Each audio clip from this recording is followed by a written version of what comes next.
Nombres en concreto aragoneses, hombre, tenemos unos cuantos, con lo cual la lista puede ser a lo mejor un poco larga, pero yo destacaría sobre todo a los que están ahora mismo en el CAR, que han salido de nuestro programa de aulas de tecnificación del Gobierno de Aragón. Alejandro Vivo ya salió, y el actual ahora que está en el CAR son Álvaro Jimeno y Eric Negredo. Entonces, ellos en categorías juveniles y categorías infantiles son los que, Álvaro en concreto el año pasado se quedó campeón de España escolar, y Alejandro Vivo fue campeón de España también de dobles, creo recordar.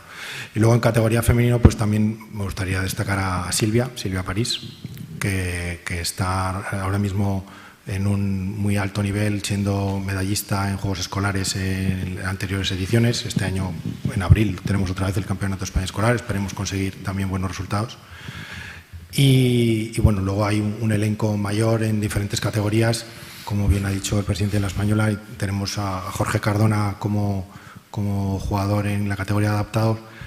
que ahora mismo creo que está lesionado, por lo tanto no lo sabemos si para el Campeonato de España se habrá recuperado, pero bueno, esperemos que sí. Sí, quería también